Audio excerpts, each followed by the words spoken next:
Thank you and welcome to the show this morning.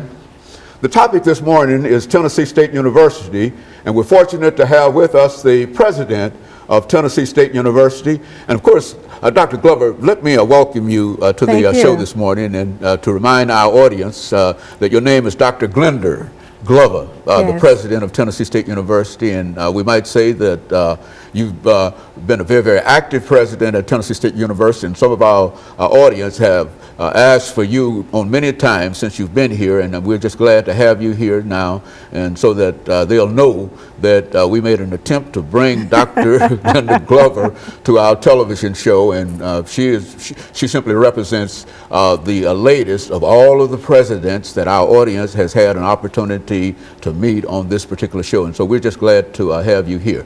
Dr. Glover, before we start, let's see if we can give our audience some background information of your background, your education, and some of your experiences before you got to Tennessee State University, and then after that we'll have a break, and then we'll come back and deal with some of the aspects. Certainly. Thank you very much. It's an honor to have a conversation with you. I always enjoy speaking about Tennessee State University. It has become my favorite subject in the last 2 years. My background, I was born and reared in Memphis, attended public schools in Memphis, Tennessee State undergraduate, finished in 1974.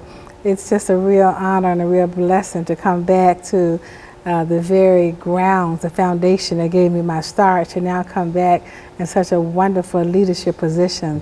It's just an awesome, awesome experience. But on the way to Tennessee State, of course, I went back and got a master's degree from Clark Atlanta, a doctorate from George Washington, and a law degree from Georgetown. And my background also as an accountant. As a professional, I'm an accountant by profession, CPA. And so we need all of those skills into one to come back now to TSU as the president. And thinking in terms, Dr. Glover, of coming to Tennessee State University and your first experience coming as a student to Tennessee State University, what did you know about Tennessee State University before you arrived here? And certainly not knowing that one day you would be the president of Tennessee State University, but what were some of your thoughts in terms of the opportunities that you felt that you might have had? Well, as a student, math, I was a math major, and I wanted to be in the honors program, so I graduated with honors and just had a lot of experiences with the honors students and the types of opportunities that a school like TSU offered. I spoke with various companies. I never thought about teaching really, because I was so interested in going into the corporate world. Higher education came later on in my career, but most of my experiences were public speaking, dancing, doing things that students do on campus, being involved with the paneling council, those types of activities. So you arrived at Tennessee State University as a freshman student in what year? And give us an idea in terms of your impression about Tennessee State University. Oh, I loved it at first sight.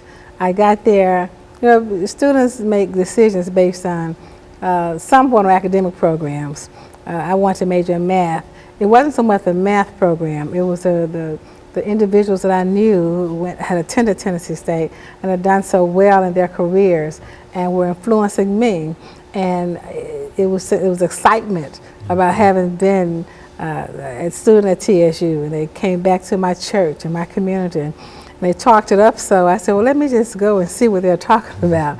And then my parents could not afford to send me out of state to somewhere else, so I had some limited options at that time, and I chose TSU because I saw what it offered both educationally, socially, with the versatility that was there. I just enjoyed it all. And so you landed at Tennessee State University as a freshman student in what year, Dr. Glover? 71. Now, who was the president of Tennessee State University at that particular time?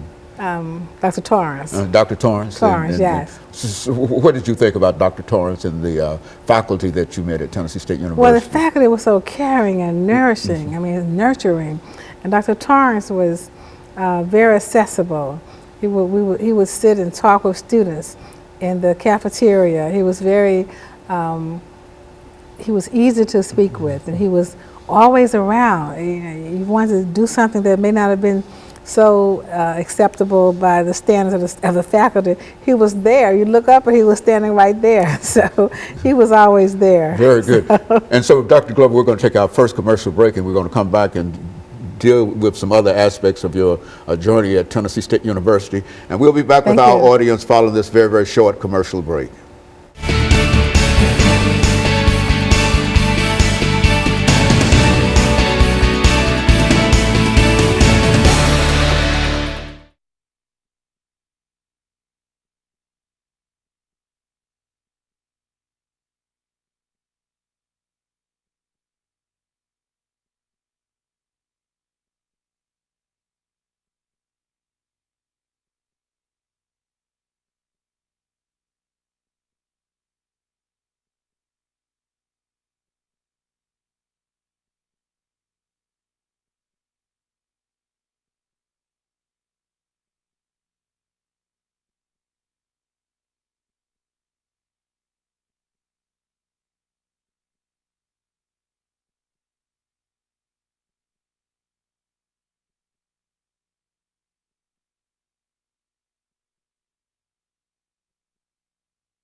Thank you and welcome back to the second segment of the show for today.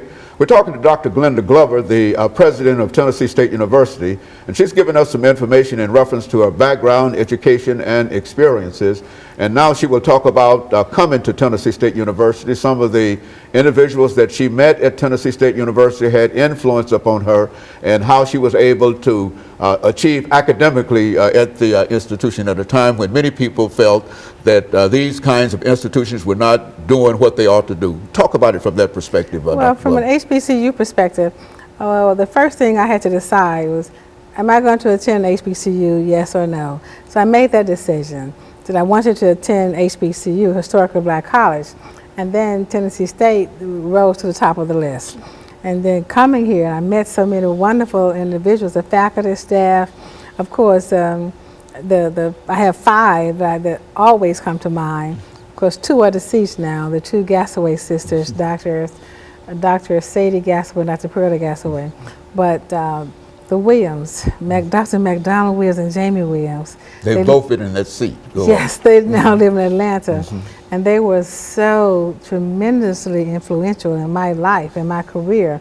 I called them as I was doing my inaugural address. I called her and had her assist me with doing some research on it. So I still talk to them quite frequently. In fact, their daughter-in-law is one of my close friends. And of course, Barbara Merle was there as, she was the vice president, the first vice president, female in the whole system, the TSU, the TBR, Tennessee Board of Regents system. So she's become, she was a close friend of mine too. So those were some of the folk who were influential while I was at TSU, and who are still living and having fun, not about to do anything, they're not even sick at all. So those were some of the wonderful mentors that are very, very influential to me. Have you thought about being the president of Tennessee State University now and sort of incorporating some of the things that you learned under their leadership in reference to dealing with faculty and staff and students now? Has that had any impression on you at all? Well, the fairness aspects, you pick up in the fairness and you want to make sure you operate with a strong sense of integrity at all times. Well, I noticed that there was an element of fairness about Dr. McDonald Williams in our honors programs classes, and he was no nonsense. He was, so those are the kind of things, the strict love that, some folk call it tough love, but there's a strictness that you apply as you love and mentor students. So I saw that then, and I see it now in many of the faculty that we have, which is a good thing. And it's very encouraging in terms of being able to replicate that kind of attitude that they had toward your students now. It is, and then you apply some of your own characteristics and traits that you've picked up, in the business world. Being a CPA and being a lawyer and an educator, those three work so well together as you at the top leadership position, because you see things with a bigger picture in mind, and you're able to dissect mentally much quicker. So, and I find myself analyzing the smallest the smallest sentence that's brought to me when it comes to finances. So that is very important, because as you know, many of our universities are looking for additional funds. So we have to make sure you can quickly make decisions about how to best employ the funds that we have. And you think that the very fact of you being an accountant as well as a lawyer helped to enhance your ability to be able to deal with some of the problems? Oh, absolutely, absolutely. As an auditor, I know that most problems are not so much from breaking the law or misappropriating or doing acting in an inappropriate manner, is not knowing the rules in the first place. I think the legal profession has made me learn how to read rules and laws more closely and understand them much better. And of course, the accounting profession, which is the language of business, so it made me understand business and the business aspects of being a president. And so all of those things really came together for you coming to Tennessee State University as the president of Tennessee State University. What did you think in terms of first being selected and then finally selected as president of Tennessee State of the United States? That you might stand there, but what did you think in terms of when that happened to you? It was so much excitement in my family, because it was a process that took, I would say, about 2 or 3 months, going through the interviews and meeting various people and getting feedback from the campus, the students, the Board of Regents who ultimately made the selection and took the vote. So I was very pleased and honored to come back now and lead the university that gave me my start. I mean, there's no greater honor, no greater blessing than when God calls you back home.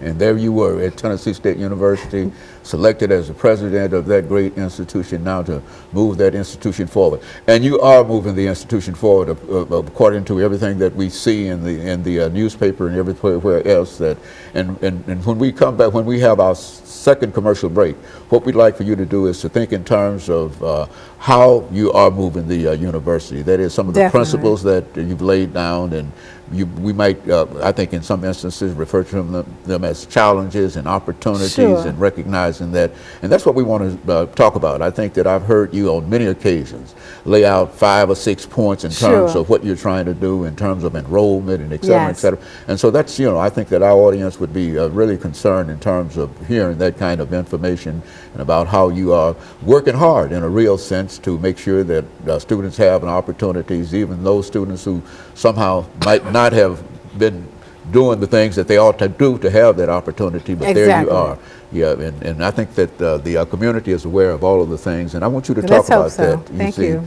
Because I think that plays a very, very significant role in terms of how you are able to deal with the university, as well as how you're able to deal with outside of the university, because I think that we've seen in the newspaper a lot of information in reference to who you are and about the not only the groundbreaking activities that you're involved in for historically black institutions, black female